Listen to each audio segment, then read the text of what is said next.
അതുപോലെ തന്നെ കച്ചവടത്തിൻ്റെ സക്കാത്ത്.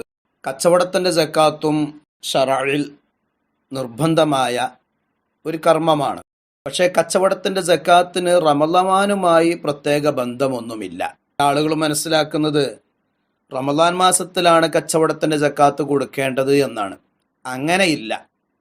കച്ചവടത്തിൻ്റെ സക്കാത്ത് കച്ചവടം തുടങ്ങി ഒരു വർഷം പൂർത്തിയാകുമ്പോഴാണ് കച്ചവടത്തിന് സക്കാത്ത് കൊടുക്കേണ്ടത്. അത് അറബി വർഷമനുസരിച്ച്, അറബി കലണ്ടർ അനുസരിച്ച്. മുഹറം 1 ഒരാൾ കച്ചവടം തുടങ്ങി, എന്നാൽ അടുത്ത മുഹറം 1 ആ കച്ചവടത്തിൻ്റെ സക്കാത്ത് കൊടുക്കൽ നിർബന്ധമാവുന്നത്. അതിന് മുമ്പ് കൊടുക്കാം, കുഴപ്പമില്ല.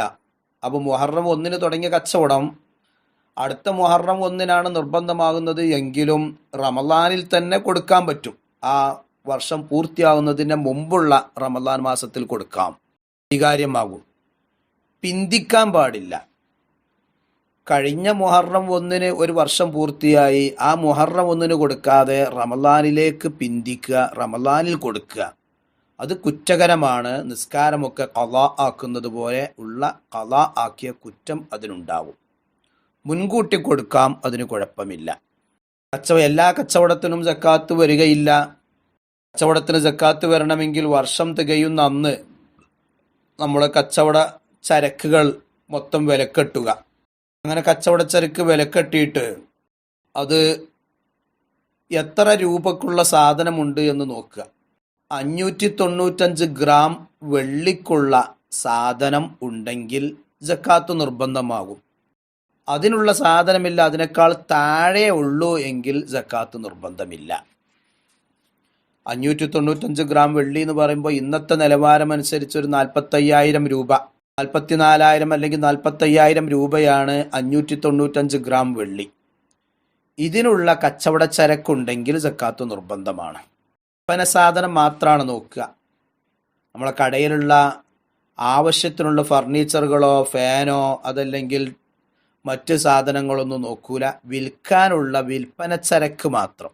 ലാഭമായി കിട്ടിയ കാശോ വസ്തുക്കളോ ഉണ്ടെങ്കിൽ അതും ഇതിലേക്ക് കൂട്ടുന്നതാണ്. ഉപയോഗ വസ്തുക്കൾ കൂട്ടൂല.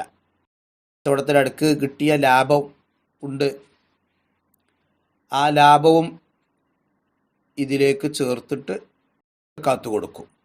അപ്പോൾ ഒരാളുടെ കച്ചവടത്തിൽ ഒരു വർഷം തികയുന്ന സമയത്ത് 1,00,000 രൂപക്കുള്ള സാധനമുണ്ടെങ്കിൽ അതിൻ്റെ 2.5% 2,500 രൂപ സക്കാത്ത് കൊടുക്കേണ്ടി വരും. ഇത് എല്ലാ കച്ചവടത്തിലും വരും.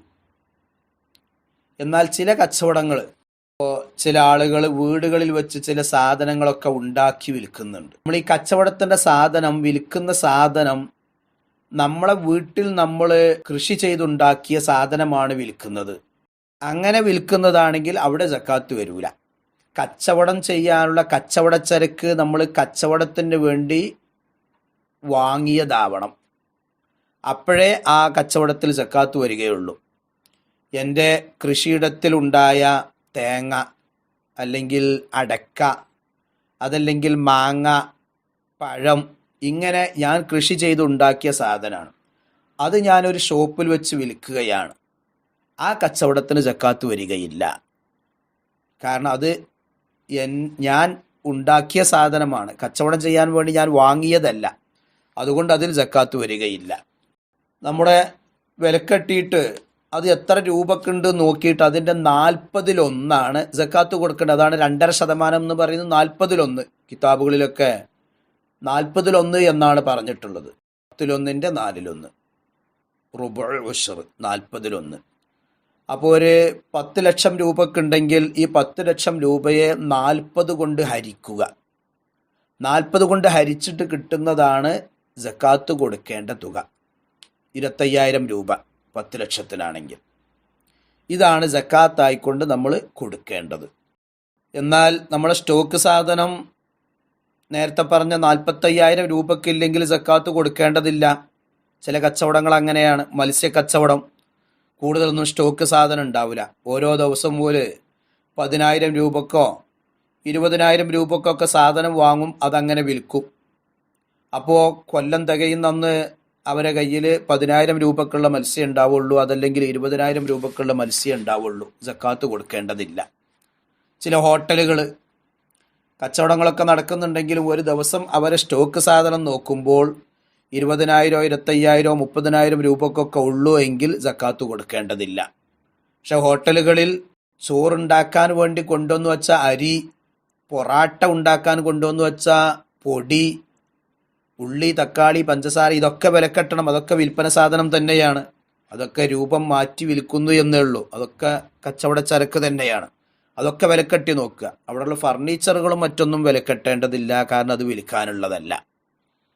ഇങ്ങനെ ഒരു വർഷം തികയുമ്പോൾ എത്രയാണോ പൈസ ഉള്ളത്, എത്ര പൈസക്കാണോ സാധനമുള്ളത്, അതിൻ്റെ 40-1 അഥവാ 2.5% സക്കാത്ത് കൊടുക്കൽ നിർബന്ധമാണ്. ചില ആളുകൾ ചോദിക്കുന്ന സംശയമാണ്, കച്ചവടത്തിന് സാധനങ്ങൾ വിലക്കെട്ടി നോക്കുമ്പോൾ 1,00,000-നോ 2,00,000-നൊക്കെ ഉണ്ട്.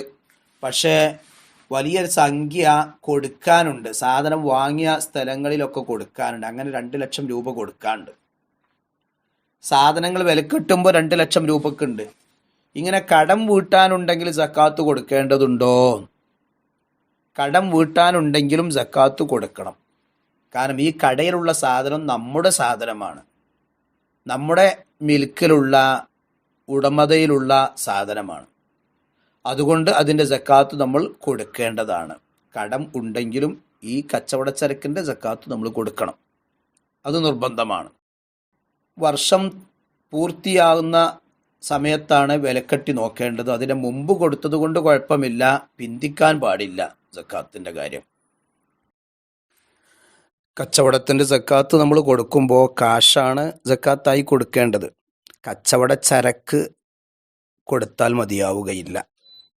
ടെക്സ്റ്റൈൽസ് നടത്തുന്ന ആളാണ്, തൻ്റെ ഷോപ്പിലുള്ള സാധനങ്ങളും ഗോഡൗണിലുള്ള സാധനങ്ങളൊക്കെ വിലക്കെട്ടി നോക്കി, വിൽപ്പന ചരക്ക് മൊത്തം വിലക്കെട്ടി, എന്നിട്ട് അതിൻ്റെ 2.5% സക്കാത്ത് കൊടുക്കണം, കാശ്.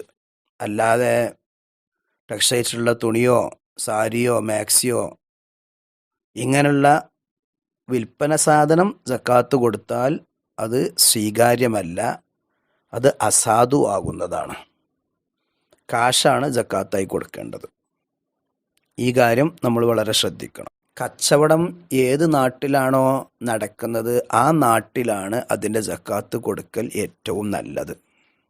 ഇനി അവിടെ എന്തെങ്കിലും അസൗകര്യം ഉണ്ടെങ്കിൽ മറ്റു നാടുകളിലേക്ക് കൊടുക്കാം. അതിൻ്റെ പൂർണ്ണമായ രൂപം ആ നാട്ടിൽ അർഹരുണ്ടെങ്കിൽ ആ നാട്ടിൽ തന്നെ കൊടുക്കുകയാണ് വേണ്ടത്. ഭൂമി കച്ചവടം നടത്തുന്നവരുണ്ടാവും, റിയൽ എസ്റ്റേറ്റ്, ഭൂമി കച്ചവടത്തിൽ സക്കാത്ത് വരും. തേങ്ങ കച്ചവടം, അടക്ക കച്ചവടം, ഇതിലൊക്കെ സക്കാത്ത് വരും. അടക്ക തൻ്റെ ഭൂമിയിൽ താൻ കൃഷി ചെയ്തുണ്ടാക്കിയ അടക്കയോ തേങ്ങയോ വിൽക്കുകയാണ്, അതിൽ സക്കാത്ത് വരില്ല. വിൽക്കാൻ വേണ്ടി അടക്ക വാങ്ങുന്നു, എന്നിട്ടത് ഉണക്കിയിട്ട് വിൽക്കുന്നു, അല്ലെങ്കിൽ തേങ്ങ വാങ്ങുന്നു, അത് ഉണക്കിയിട്ട് വിൽക്കുന്നു, അല്ലെങ്കിൽ ആ തേങ്ങ ആട്ടിയിട്ട് എണ്ണ വിൽക്കുന്നു, ഇതിലൊക്കെ സക്കാത്ത് വരും. വിൽപ്പന സാധനം നമ്മൾ വിൽക്കാൻ വേണ്ടി വാങ്ങിയതാണ് ആവണം, അപ്പോഴാണ് അത് കച്ചവടച്ചരക്കായി പരിഗണിച്ച് സക്കാത്ത് വരിക.